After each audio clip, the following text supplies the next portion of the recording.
Today, let's make a cute Disney backpack all from a free pattern. Welcome, I do sewing and DIY related content, and today we are using this free mini backpack pattern on Spoonflower's website to make a Disney themed bag. So I have this green and purple material, I have the pattern pieces all cut out, and I really want to make this little mermaid theme, so it's going to be green sparkly on the bottom with the purple on top, and I think it's going to be really fun. Now the main element is I want this to be kind of like a two-tone backpack, so I am going to be having to put these two pieces of fabric together for the main body part. Once I had everything cut out though, I did in addition cut out 4 circular pieces about 6 inches wide and then 2 pieces of batting, and I'm going to be adding little Mickey ears to the backpack as well. So we have those, and then I have all of my pieces cut out including the two-tone backpack pieces.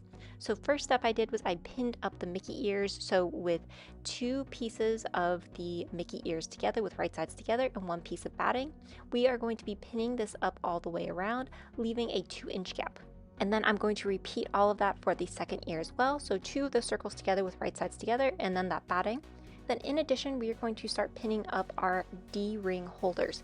So the Spoonflower pattern has all the instructions for this, but essentially you're going to be folding over your little rectangle you created to create a crease and then folding in those edges onto that crease that you made. So very similar to how you would create bias tape so that you have no raw edges for where this D-ring holder is going to go. So you can see I have one pinned up here. Using this fabric, you would normally press this out, but the fabric is not something that I can iron, so that's why I had to sort of finger press it to get it to stay. Now for the straps, you almost do the exact same method as you did for those D-ring hooks, except what we're going to be doing is folding in the edges as well. So now I pinned these down to hold it in place since I was not able to press my material out as it would melt with the adhesive and the sequins, but you could definitely press this and make it a lot easier, and that's actually what Spoonflower recommends you do. And then following that same thing where you're getting that middle crease, and then you were just going to bring in both of those long edges, fold them again in half, bring them into the middle, and then fold this all over. So very similar to like double fold bias tape, and then pin all of this in place so that you can have your nice strap. As you can see, we do have some issues that I'm going to be running into, so I did not get to use this strap. I ended up going with just a black cotton strap, but whichever way you do it, these are very easy to put together, and you will do these steps for both of your straps. Next, it was time to start sewing everything up. So first I started with the Mickey ear, and as you can see, I struggled sewing this green adhesive sequin fabric. So what I ended up having to do was use wax paper and clean my needle a lot with a makeup remover wipe so that it would be able to go through. So I would be able to sew it using the wax paper on top, and then once I got through that seam, I would then rip the wax paper off, and it helped keep my needle a little cleaner. So here's what one of those D-ring hooks look like, and then I just continued all of these steps for the Mickey ears as well as sewing the two-tone backpack pieces together. And then I started working on my straps. As you can see, this is where I switched to the black cotton as I just was not able to sew through all of that green sequin material. I did not have enough wax paper, and it was going to take a really long time. Next, it was time to pin the D-rings onto our back of the backpack. So this was very simple. You just mark 2 inches over from the side, and then you have both of those in place. And then we are also going to be pinning on our straps at the top. So you marked wherever the center was, and then do about 1 inch on either side from that center to add your straps. Now, in addition, I am going to be adding my Mickey ears to either side of my bag. So very similar to the straps, I kind of figured out where I wanted the placement of those and then folded them in so that the raw edges of where I had that opening are facing out. So it looks like the ears are almost pointed down right now, but then when we turn it right side out, they will be facing up as we would hope that they would look.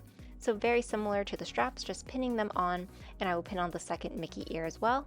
And then it will just be time to sew all of those items into place that we just pinned onto our backpack. So here's what the back of the bag looks like. It looks really cute, and now it's time to focus on the front. So first step is to add the handle. So this is folded very similar to our D-ring hook that we did, as well as the strap. So essentially just making bias tape, if you will, with this, so having it so that there are no raw edges on either side. Next, we are going to be pinning this to the top portion of our bag, so you want to mark wherever the center is and then determine where you want your handle to go from there. So as you can see, I think that this is a pretty good spot in the center, so now I'm just going to be pinning this in place on either side. Now since this is a handle, you could decide how much give you wanted it to have, so if you wanted it to poke up a little bit, so I decided to have mine poke up a little bit from that portion of the backpack so that I would be able to put my hand underneath it easily, and then I'm just going to be taking a seam across for both of those edges, probably doing it about 2 or 3 times to make sure it's nice and reinforced. So now the handle is connected to the top portion of my bag, so now it is time to add the zipper. So very similarly to other zippers, we are going to be putting our zipper with right side down onto the right side of the top of my bag, and we have that nice long edge along the top portion of our bag, and then we're going to be taking the lining piece that was also cut out in the pattern pieces and sandwiching it so that we have the lining, and then we have the zipper, and then we have the outside of our bag, and we are just going to be pinning all of this together so that we are able to take a straight seam all the way across to sew everything in one. Once you have that all pinned up, you can always just do a little check for yourself to make sure that when you open this, the outside or the right side of the zipper is facing with the right side of your bag, and then that lining's going on the inside. So that's just a little check that you can do to make sure that everything is laying properly. In addition, as you can see, my zipper is a little bit long. I had a 20-inch zipper and I probably could have done something much shorter, so I would just be trimming off that extra edge of the zipper when I finished sewing all of it in place. So as you can see here, the zipper is now sewn in. I just took a straight seam, and then I'm just going to sew multiple times back and forth over that extra portion of my zipper and then just cut that off. In addition, I did go ahead and sew up the inner lining pocket. So this was just a pocket that you had on the inside that you sort of folded over with right sides together, and then you sewed up like 2.5 the sides, so essentially leaving a gap that you can turn this. I went ahead and did this step just to have it be completed, and then I went back to my zipper portion and did top stitch this in place. So just as a quick check, you can see that here is what the zipper looks like. It looks nice and neat. So now it is time to really start putting everything together. So we are going to be working on the side of our bag. So this is what's giving it dimension. So I am putting the bottom portion with that top, so where our handle was, with right sides together, I am going to be pinning this up. So as you can see, we have the outside portion of the side of our bag. Everything is now touching. The bottom is much longer than the top, so do not be surprised if there is some overlap. Now we do need to still worry about the lining that we have going on. So with the lining, we are going to be matching the linings with right side together. So essentially we are making this sandwich of making sure that we have the linings now with right sides together as well. So I am just going to be pinning up the edges for this so that I can have everything matching. We have the outsides together and we have the lining together, and then this will allow us to connect everything to the main portion of our bag. So we're just going to be taking those 2 seams so you can see how everything is matching, everything's together, and then taking those 2 seams along the outside.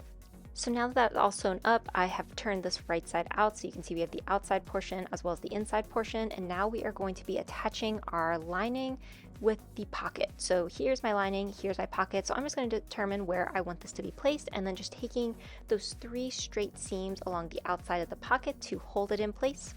And while I was sewing this, I did reinforce this as well, just in case, depending on what you're putting in that pocket, you can make sure it's nice and strong. So now it's time to really start putting the bag together, which this was probably what I was the most excited for. So what we needed to do is match the side of our bag with the front portion of it. So you can see I have it here, I have it all lined up, and I'm just going to be pinning this all the way around.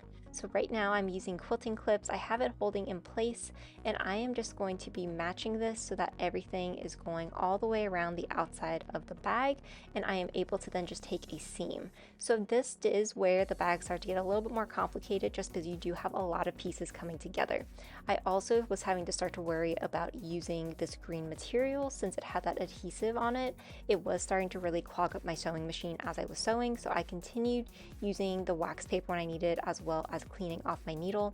I am going to do a whole other video on specifically how I got this adhesive sequin fabric to sew pretty well, so be sure to look out for that if you're also struggling sewing any type of material like this. So now what it's time to do is to add the lining for the front of the bag. So we're going to put everything in on itself, as you can see here. And then I have my lining, and I'm going to be pinning it so that the right side is down against the interior portion of the bag. So in a way, right sides are together. We just have we have the sides of the bag in it. So as you can see, I'm going around using my quilting clips to hold everything in place. I did trim up some of that extra material along the way, and then you want to leave a gap at the bottom so that you're taking a seam all the way around, but leaving a gap for turning.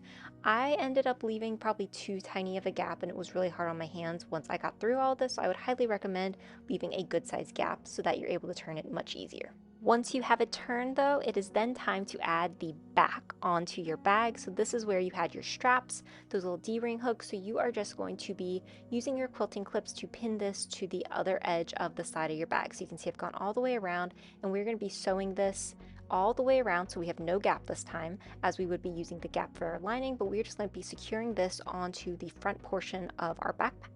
And this will actually make this be like almost a completed backpack. It's really exciting at this point. As you can see, I have my straps on the inside, the Mickey ears are on the inside, as well as those D-ring hooks are facing the correct way to add our straps.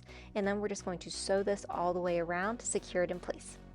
So now it is time for essentially our big last seam. So as you can see, my bag is currently inside out. So I am going to be pushing all of this in on itself, and I am going to be pinning up the lining of our bag so that, very similarly to how I did before, we are able to add it to the back portion. So I'm going to be using my quilting clips and just clipping this up all the way around.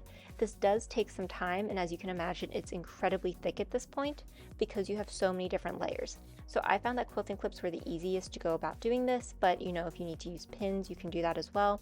So just very slowly going all the way around, pinning this up, and then I'm just going to be leaving a gap. I found it easiest to leave a gap actually at the top for this bag. So that's what I did, and then I'm just going to be hand sewing that closed instead of trying to get my sewing machine to be able to go through all of the layers at the very top. So here's what my bag looks like. It is so compressed at the moment that now it is time to turn this again right side out. I would highly recommend when you're doing this to make sure you leave a big enough gap. Mine did work, but it did take some time. So here is what my bag looks like. It is essentially complete. I absolutely love how it turned out. It is so fun. It looks exactly like the Little Mermaid. The inside looks really nice. We have that pocket on the inside. We just need to do a little hand sewing to sew up where those gaps were when we did the lining, as well as add our straps. So the hand sewing was really easy. I did that off camera just because it didn't take that much time. But now it was time to add the straps. So as you can see here, I have these in place. I'm not entirely sure if this was the correct way to do it, but I will show you how I looped these in, as I found that it worked really well, and when I was using the backpack I didn't have any issues with them coming undone. So here's what my little strap adjuster looks like. I put the strap into the first loop, and then I go through that hole in the middle, and I'm pulling the strap through. Once I have that done, I am then going to take the strap and I'm going to put it through the D-ring that I have. So you want to make sure that you have quite a bit of extra strap so that then we can put this into the D-ring loop, pull it all the way down, and then I am going to add my strap back into that center hole that I had in the strap adjuster, pull it all the way through, and then finally put it through that last hole that we had. And then that gives it a nice secure feel. And I did this for both sides, and then of course you can play around, make whatever strap portion you want bigger or smaller. It had mentioned on the spoonflower pattern you could sew it into place. I did not do any sewing with this. I just sort of left it as it was so that I could adjust it as needed. I'm not sure if other people have different suggestions on how to use those strap holders. If you do, be sure to leave them in the comments. Overall though, this is my bag. I absolutely loved it. The Disney ears make it so fun, and I'm so happy with how it turned out. I will be sure to put in the description the spoonflower pattern in case you want to make this backpack as well. And then as you can see, it's really simple to add those Mickey ears to it so that you can make it very Disney related. If you enjoyed this video, be sure to like, comment, and subscribe, and let me know what you want to see next. What I was really happy about was I did get to bring this bag on a Disney trip I recently went on, and it was really fun getting to have it, knowing that I made the bag and it looked really cute, especially at the boardwalk, at Disney's boardwalk. That's where I went to. I had so much fun with it. Let me know what your backpack making tips are, and I'll see you next time. Thanks for watching.